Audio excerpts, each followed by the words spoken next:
Hey everyone, and welcome to yet another episode of D&D Horror Stories. In today's episode, we have a tale about a player that does things so outlandish that the DM can't tell if they're a troll or not. A story about a player that plans with a group to play as a cat, and much more. But first, Lucky has a message.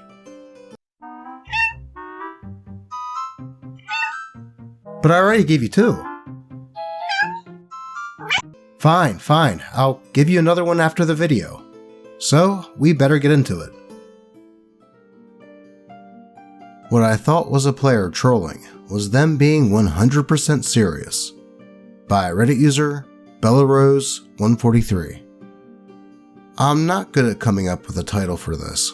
Also, this isn't like too bad of a story, but I love this sub and thought I'd try posting my experience. By the way, if people don't like the way I space out my typing, I am sorry. I suck at reading, and this is just how I've learned to type things out in order to read them easier. I run a homebrew campaign in my own massive homebrew world. The players all get along and enjoy how much work I put into making maps and 3D tokens for like everything. Well, one of our players, Adam, one day decides his current character, a Hexblade Kalashtar named Atlas, is going to rob a bank in the capital city. The party has to beg him for literally 2 days of Discord messages to not do this, as the party had recently met the Queen and would be instantly recognizable and lose any good reputation they had.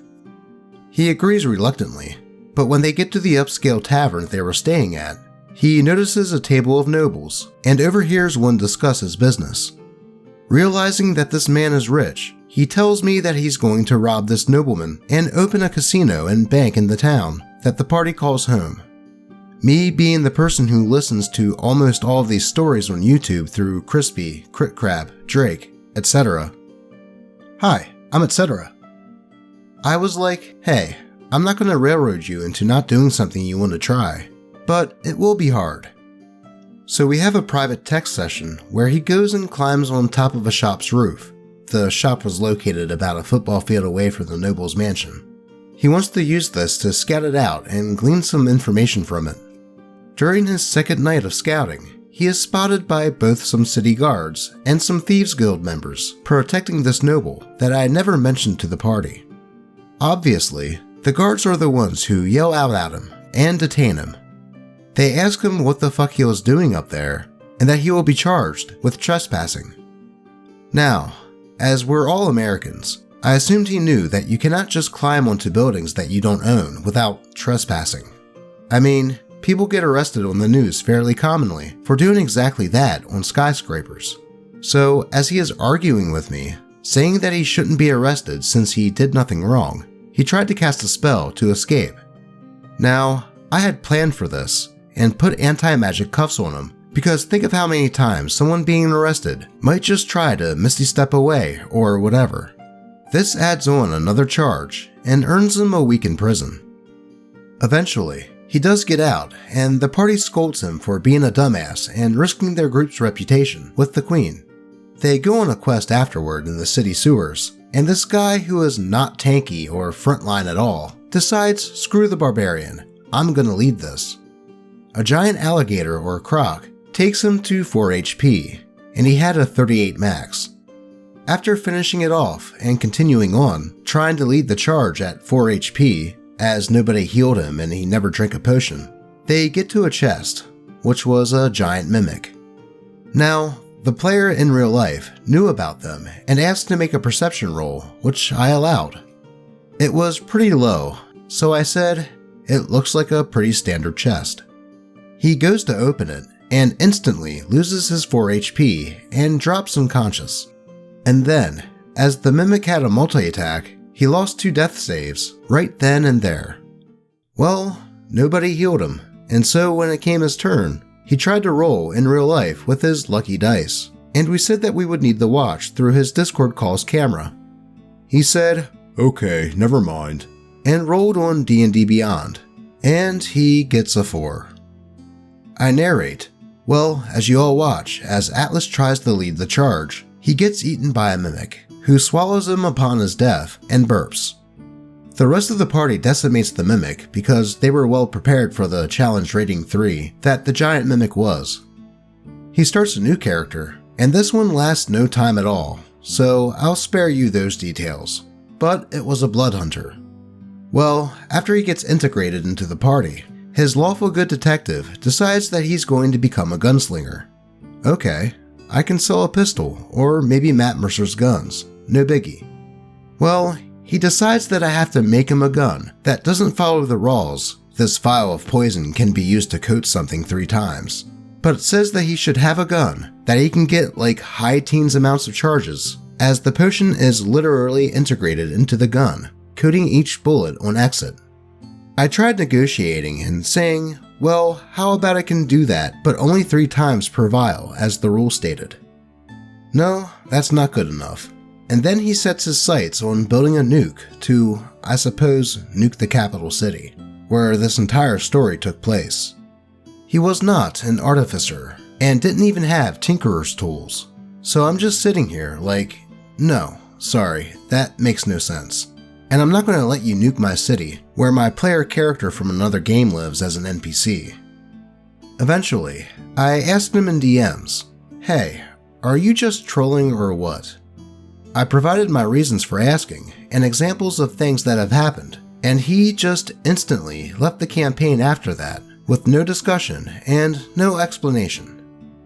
Frankly, I was fine with it, because it made me start hating playing, but at the same time, he said he really enjoyed my games, so I'm not sure why he couldn't have just toned it down and acted a little better. I'm pretty sure if he hadn't have left, then this story would have had many more events to it. To me, it sounds like this player had a bit of main character syndrome, with the way they approached things, especially after his failed heist. With the way he insisted on leading the party, even after he was only at 4 HP and not bothering to heal. Either that, or he was just annoyed that his heist went wrong, and just wanted to kill the character to bring in his gunslinger. And wanting an OP gun also indicates that. And after OP said no, he literally wanted to nuke the capital and the campaign. At least the trash took itself out in this case when confronted about the bad behavior. Let's move on. Smackdowns and Dachshunds by Reddit user Rivet Geek. Reading another post reminded me of this. Back in the day, my friend would host games where he lived, which was his grandparents' place. Everyone knew the rules. We just needed to keep it down and keep it to the side of the house our friend's room was in, which thankfully, the kitchen was on that side of the house. We were playing a game run by a now well-known game designer. I won't get into who. 2 players, D and H, had been having a slow burning spat. D was extremely passive-aggressive and had been making little comments and snide remarks all night long. Meanwhile, H was getting visibly more and more irritated. H eventually just had enough after D said something under his breath. He flew out of his seat, overturning the table we were all playing around, and punched D in the face. D let out a wail and ran out of the room, with H in pursuit, as our host trailed behind, pleading with them to stop. There were slamming doors, H yelling, "Get the fuck back here and stop being a pussy!" Stomping, the occasional "Wah!" from D, and things getting knocked over. Eventually, as the door to their room was opened, 2 miniature Dachshunds entered the fray, yapping and biting at their ankles. Cue Benny Hill music. I had lost it laughing, so it took me a few minutes to compose myself before I could help get things under control. Then, being friends with both D and H, I convinced H that it would be better if he just headed home, and the same for D. I hung out for a bit to help the host clean things up. We never continued that game. Well, that sounded like a hectic situation. And I can't really blame OP for their reaction, because if I were in their shoes and witnessed something like that, I don't think I could stop myself from laughing my ass off either.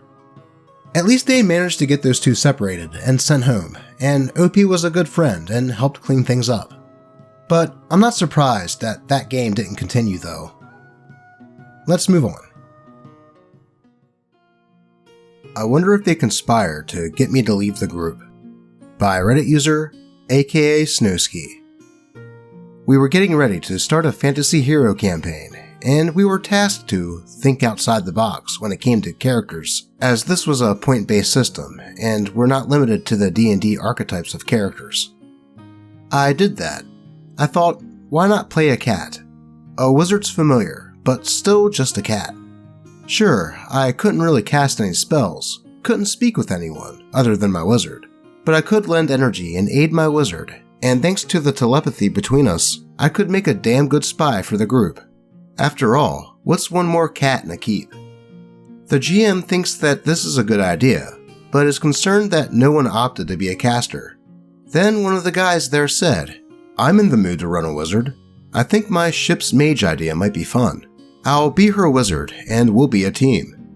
The GM is happy, and the wizard is happy since I'm a furry walking mana bank, and the other players are enthused by the idea of a scout that few, if any, would even give a second glance.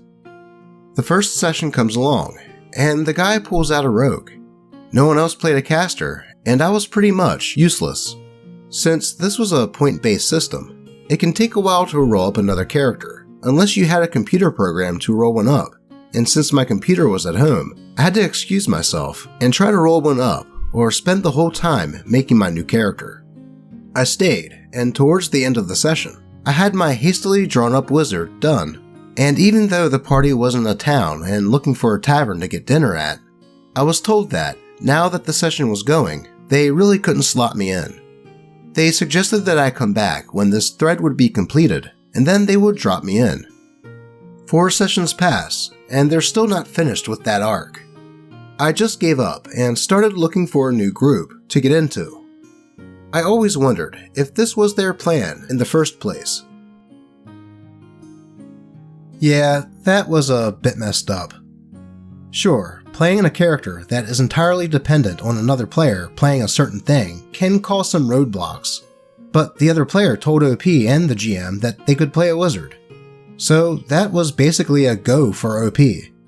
But then to pull something else out without letting OP know the day of the game, thus making OP's idea unable to be played, is pretty messed up. Then OP took the time to roll up a new character, and then the rest of the players and the GM stating that they couldn't fit you into the narrative just shows either a lack of creativity on the GM's part, or they were just taking you for a ride for whatever reason. Hopefully, they were able to find a better group to play with. But before we move on to the final story of the day, I should ask that if you're enjoying the video, that you please click the like button. If not for me, then how about Simba playing with a string?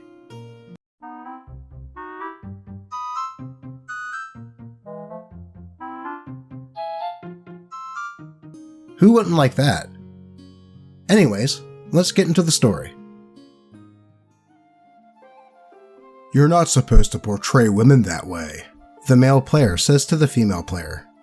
By Reddit user Princess Ariel. In early 2021, I had joined a Warhammer fantasy game module called Enemy Within. Enemy Within is a very long, very difficult campaign, and I was excited to finally find a dedicated group who would want to run it on Sunday nights, because at the time, that's the only time I could. I had decided to play a Bretonian thief, and then later promote into a spy named Nanette. Nanette had taken a lot of inspiration from Safana from Baldur's Gate, but of course to a low degree that is tolerable, such as instead of being overly sensuous, she would be confident in her beauty, value treasure, and maintain her beauty. Personally, Safana is my favorite character because of her confidence, and has been inspiring to me for at least 10 years. Instead of being sensual, I would have Nanette admire her own beauty and care about her appearance, as well as regale with tales of exploits and lovers. The party consisted of Nanette, me, a vain Bretonian jewel thief; Mascha, male player offended by feminine expression, played a female Kislevian knight who believes that women should be tomboys in tabletop; Jory, GM who was weirded out by Mascha's picking on me as well; Fabian, Tillian scout, also a subject of Mascha's ire. Before I had joined, I had scrolled up and seen that Mascha had said that he didn't want me to join as he felt 2 women in the party would be awkward because he felt that it would ruin the aesthetic. What aesthetic? Women are not for aesthetic purposes, is what I had wanted to say, but instead, I just created my character. Everything was fine, and I generally avoided Mascha until session 2, when we had formally met Fabian. Fabian had asked, thankfully, to kiss my hand, jokingly admiring the beauty my character constantly speaks of. We all laugh at the table before Mascha rudely interjects and says, "Why are you whoring yourself out to the stranger? We have work to do," before I even had the chance to say yes or no to the offer. Everyone just kind of went quiet before I just ignored him and tell Fabian no. After the session, the GM had pulled Mascha aside, scolding him before next week, against my wishes.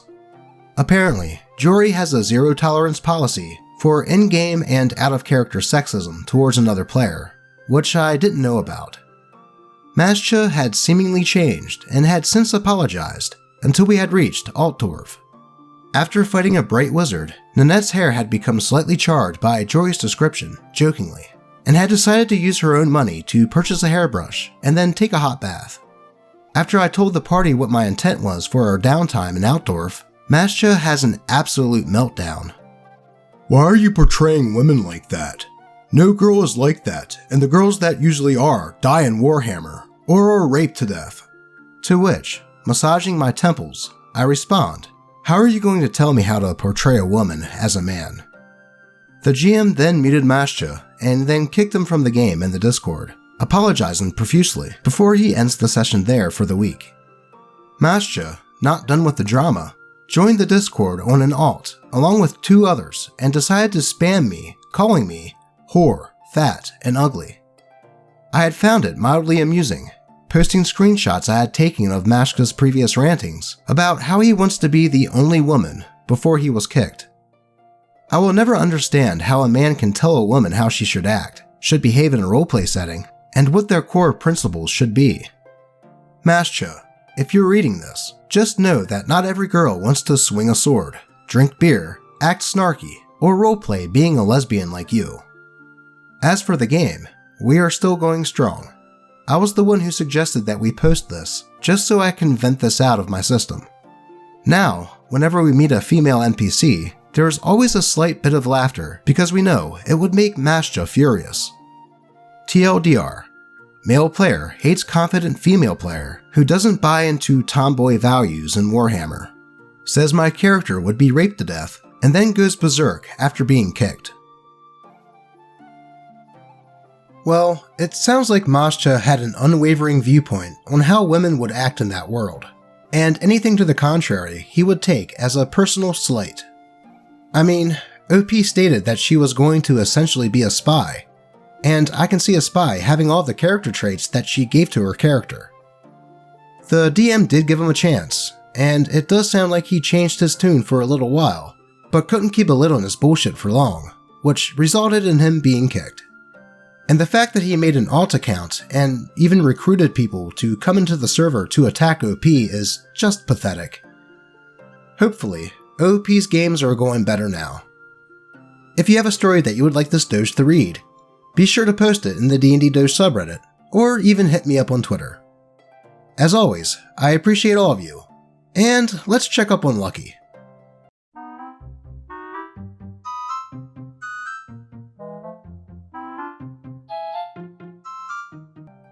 Until next time.